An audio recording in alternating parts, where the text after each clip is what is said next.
In the middle of World War II, having captured territory in much of present-day Ukraine and Belarus in the spring of 1942, Germany's Wehrmacht forces decided to mount an offensive on southern Russia in the summer of that year, under the leadership head of state Joseph Stalin.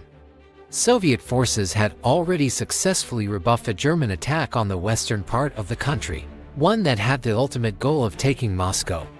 During the winter of 1941–42, however, Stalin's Red Army had suffered significant losses in the fighting, both in terms of manpower and weaponry. Stalin and his generals, including future Soviet Union leader Nikita Khrushchev, fully expected another Nazi attack to be aimed at Moscow. However, Hitler and the Wehrmacht had other ideas. They set their sights on Stalingrad, because the city served as an industrial center in Russia, producing, among other important goods, artillery for the country's troops. The Volga River, which runs through the city, was also an important shipping route connecting the western part of the country with its distant eastern regions. Ultimately, Adolf Hitler wanted the Wehrmacht to occupy Stalingrad, seeing its value for propaganda purposes, given that it bore Stalin's name. For similar reasons, the Russians felt a special need to protect it. When Hitler proclaimed that, upon taking Stalingrad, all of the city's male residents would be killed and its women deported, the stage was set for a bloody, hard-fought battle. Stalin ordered all Russians strong enough to hold a rifle to take up arms in defense of the city. The 6th Army of the Wehrmacht began their assault on August 23, 1942. Russian forces were initially able to slow the German Wehrmacht's advances during a series of brutal skirmishes just north of Stalingrad. Stalin's forces lost more than 200,000 men, but they successfully held off German soldiers, with a firm understanding of Hitler's plans. The Russians had already shipped much of the stores of grain and cattle out of Stalingrad. However, the city's 400,000-plus residents were not evacuated, as the Russian leadership believed their presence would inspire troops. Within a few days of launching its attack, Germany's Luftwaffe Air Force had rendered the Volga River impassable to shipping, and had sunk several Russian commercial vessels in the process. From late August through the end of the assault, the Luftwaffe conducted dozens of airstrikes on the city. The number of civilian casualties is unknown. However, it's believed that tens of thousands were killed, and that tens of thousands more were captured and forced into slave labor in camps in Germany. By September, the Luftwaffe essentially had control of the skies over Stalingrad, and the Russians were getting desperate. Workers in the city not involved in war-related weapons production were soon asked to take up fighting, often without firearms of their own. Women were enlisted to dig trenches at the front lines, and yet, the Russians continued to suffer heavy losses.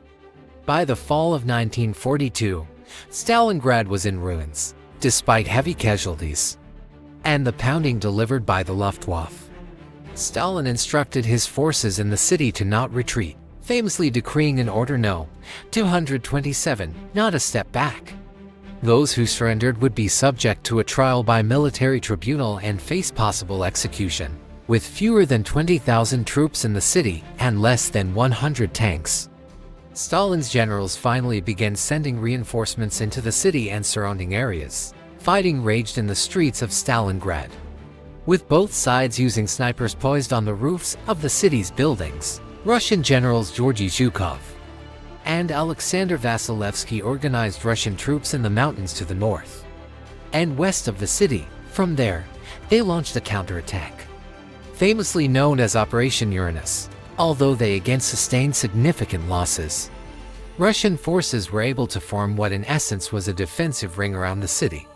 By late November 1942, trapping the nearly 300,000 German and Axis troops in the 6th Army. This effort became the subject of a propaganda film produced after the war, The Battle of Stalingrad. With the Russian blockade limiting access to supplies, German forces trapped in Stalingrad slowly starved.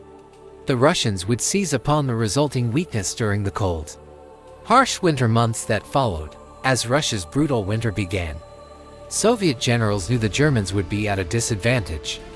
fighting in conditions to which they weren't accustomed. They began consolidating their positions around Stalingrad, choking off the German forces from vital supplies, and essentially surrounding them in an ever-tightening noose. Thanks to Russian gains in nearby fighting, including in Rostov-on-Don, 250 miles from Stalingrad, the Axis forces, mostly Germans and Italians, were stretched thin. Through Operation Little Saturn, the Russians began to break the lines of mostly Italian forces to the west of the city. At this point, German generals abandoned all efforts to relieve their beleaguered forces trapped in Stalingrad. Still, Hitler refused to surrender even as his men slowly starved and ran out of ammunition. By February 1943, Russian troops had retaken Stalingrad and captured nearly 100,000 German soldiers. Though pockets of resistance continued to fight in the city until early March, most of the captured soldiers died in Russian prison camps, either as a result of disease or starvation. The loss at Stalingrad was the first failure of the war to be publicly acknowledged by Hitler. It put Hitler and the Axis powers on the defensive and boosted Russian confidence as it continued to do battle on the Eastern Front in World War II. In the end, many historians believe the battle at Stalingrad marked a major turning point in the conflict.